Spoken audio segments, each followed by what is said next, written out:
Reading Ron's Read Alouds by teacher and entertainer Ron Albanese. Hi everyone, it's me, Reading Ron, and Rockin' Ron too! We have another read aloud for Thanksgiving. This one is The Story of the Pilgrims. Enjoy! Once upon a time in a land of England, there lived a small group of people called pilgrims. The pilgrims were unhappy because the King of England would not let them worship God in their own way. So the pilgrims packed up their belongings and said a tearful goodbye to their homes, their friends, and the world they knew. On a mild day in autumn, they set sail for a new world called America, which was across the wide ocean. Other families came along.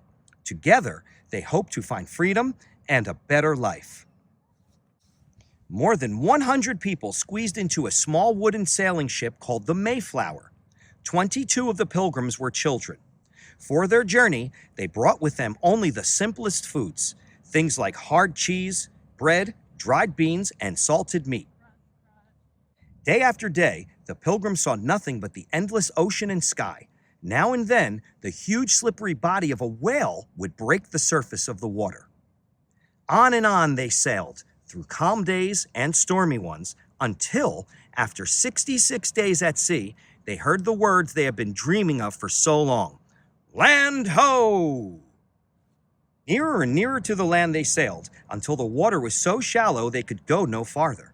They dropped anchor in a peaceful, bowl-shaped harbor rimmed with sparkling white sand. Dense woods rose up all around. There were no towns, no houses. There was no sign of any people at all.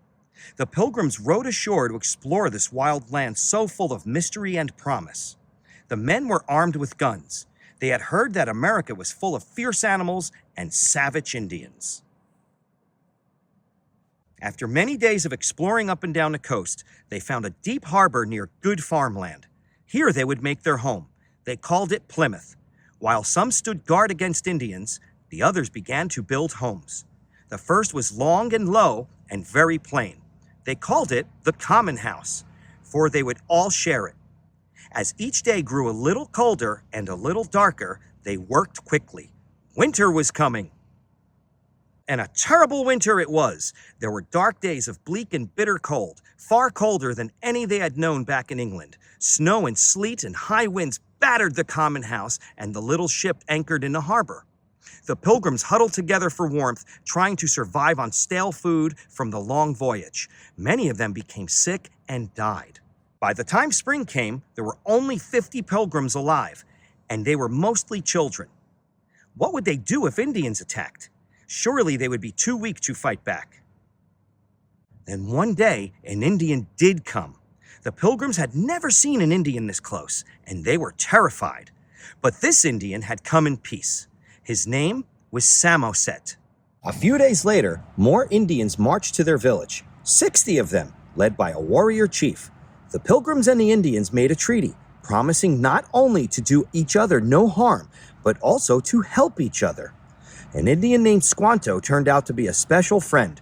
He taught the pilgrims many things: where to find the best fish, and how to stamp eels out of the mud at low tide, how to find their way safely through the dark forest, and where to find nuts and berries and wild herbs. And Squanto taught the pilgrims how to plant a wonderful new food. It was called corn. In each seed mound, they buried a small fish to help the corn grow. All that first summer in the New World, the pilgrims fished and hunted and tended to their crops. They built more houses to live in and sheds in which to store their supplies. The children worked and explored and played with their few simple toys. When autumn came, the pilgrims rejoiced over their harvest. Bright ears of corn and fat pumpkins, peas, beans, delicious squash, and green herbs. They felt so happy about their good fortune that they wanted to celebrate.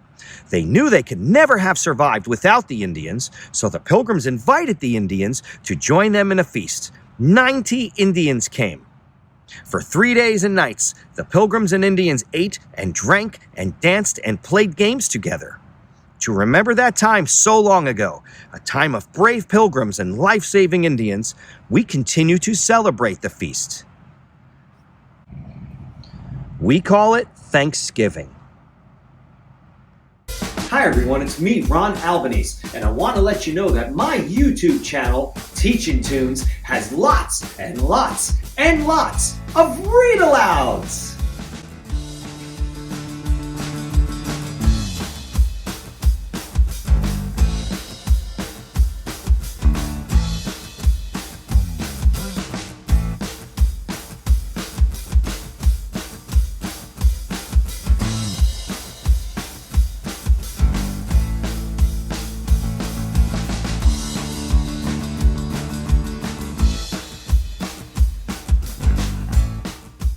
Super cool read aloud, songs, videos, and more. Ron Albanese's Teaching Tunes.